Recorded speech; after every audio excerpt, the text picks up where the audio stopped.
Hi, everybody. Hi, Jenna. Hi, Sailor. Hi, Dominic. It's Nana. I thought, since we're not together, that I would read you a story. Jenna, I picked this one, No More Monsters for Me, because I know it's your favorite. This book is by Peggy Parrish, and the pictures are by Mark Simone. Okay, get ready. Nana's going to start reading. No more monsters for me. Not even a tadpole, Minneapolis Simpkin yelled Mom, and I mean it. Okay, I yelled back. Mom and I always yell a lot, but this time she was really mad, and so was I. I stamped out of the house. I did not care what Mom said. I was going to have a pet. I would take a long walk and think about this, so I walked down the road. Suddenly, I heard a funny noise. The noise came from the bushes. I stopped and listened. Something is crying, Minneapolis Simpkin, I said to myself. I'll find out what it is. I looked in the bushes, and was I surprised? Wow, a baby monster, I yelled. I looked at the monster, it looked at me, then it ran to me. I put my arms around it. Don't cry, I said. Minneapolis Simpkin will help you. The monster stopped crying. We stood there hugging each other. A monster for a pet? I asked. Mom never said no to a monster, but I never asked her that. Will she say yes? I needed time to think about this. But there was no time. It started raining. The monster did not like it. It started bawling, and I do mean bawling. Okay, I said. I grabbed the monster and I ran home with it. Mom was in the kitchen. She did not see me, but she heard me. Are you wet? She asked. Yes, I said. Hurry and get dry, she said. Supper is about ready. I ran to my room. So far, so good, I said to myself. But what now, Minneapolis Simpkin? I shook my head. I did not know. Min, yelled Mom. Supper's ready. Coming, I yelled back. I started to go down. The monster came too. No, I said, you can't come. I put the monster in my closet. I started bawling again. What was I going to do? I looked all around. My teddy bear, I said. I got the teddy bear. Here, I said. The monster grabbed the bear. It stopped crying. I ran down to supper. Mom had made a good supper. Then I thought of something. Monsters have to eat too. Mom, I said. What do monsters eat? Food, I guess, said Mom. But what kind? I asked. Oh, said Mom. Is this a new game? Mom loves to play games, so I said yes. Let me think, said Mom. What do monsters eat? I was glad to let her think because I saw something. I saw the monster. I'll be right back, I yelled. I have to get something. I had to get something, all right. I had to get the monster hidden. I grabbed the monster. I took it to the basement. The monster started crying again. Quiet, I said. If Mom hears you, we're in for it. I grabbed an apple. Here, I said. The monster took the apple. It stopped crying.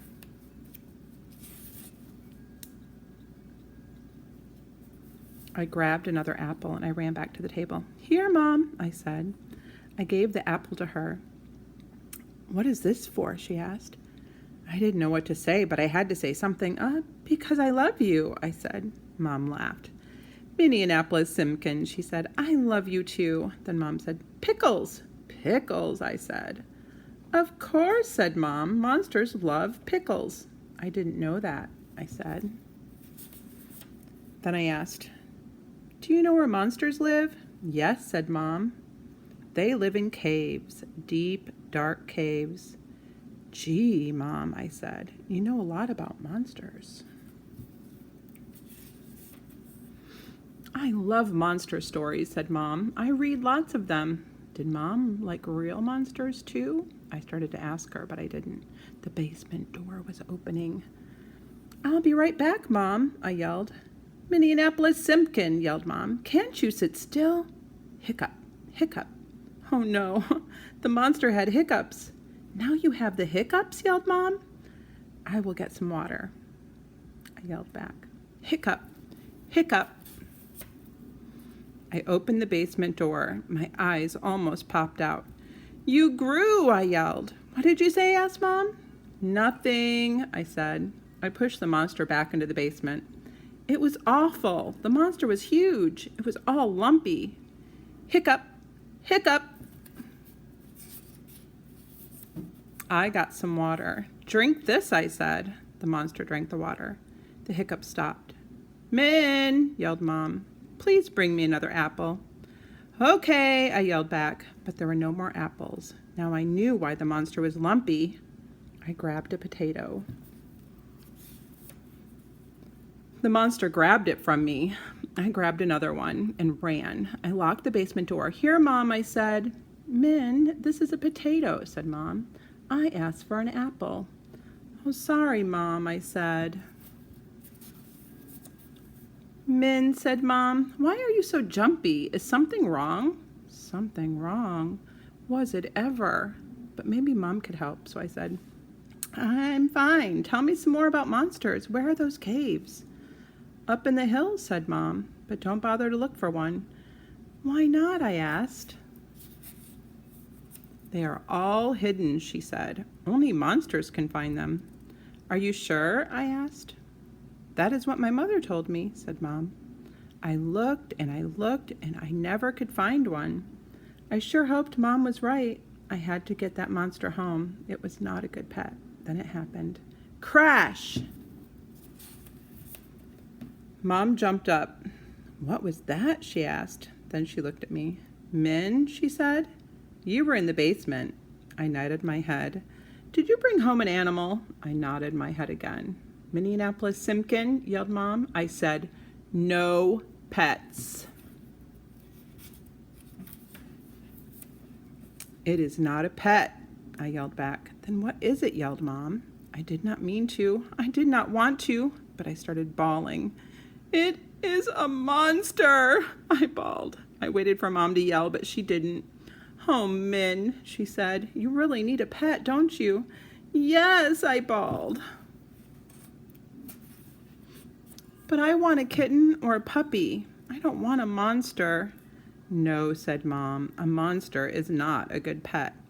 I stopped bawling. Now, said Mom, go and close that window. Window? What window? I asked. The basement window, said Mom. I must have left it open.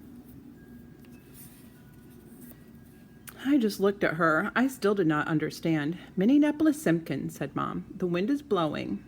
Hard. It blew something over. That is what made the noise. Go close the window. I went. There was a window open. The potato basket was turned over. The potatoes were all gone. But the monster was still there. It was sleeping. I looked at it. How would I ever get it out of the basement? It was getting bigger and bigger. I went back to Mom. I closed the window. I said, the monster is there, but it's sleeping. Okay, Min, you win, said Mom. I was wrong. I'll make a deal. You get rid of your monster, and you can have a real pet. Deal? Deal, I cried. That monster was no pet, but it was real. Good, said Mom. I'm going to take a long bath, and you get rid of your monster. Sure, Mom, I said. I was not sure, but I was sure going to try. I woke up the monster. Come on, I said. We are going. The monster came. It had to crawl through the doors, and I had to push from behind, but we made it. I headed for the hills, and the monster followed. The night was very dark. I don't like the dark, but I had to get that monster home. We got to the hills, and the monster looked at them. It made happy noises. Is this your home? I asked. The monster turned to me. Suddenly, we were hugging each other. Then the monster ran up the hill. I felt good. The monster had found its home. No more monsters for me, I said, and I ran all the way home.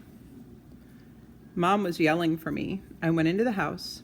Minneapolis Simpkin, yelled Mom. Where have you been? Getting rid of the monster, I yelled back. That is what you told me to do. I started to bawl again. Mom looked at me in a funny way. She hugged me. Then I knew. I knew Mom didn't believe that monster was real, but Mom kept our deal. We went to the pet shop. Mom really surprised me. She bought 2 kittens. 2, I said. Sure, said Mom. 1 for you and 1 for me. Mom, I said, you are okay. And so are you, Min, said Mom. We each took a kitten and we went home. The end. I hope you enjoyed the story. I love you very much. Good night.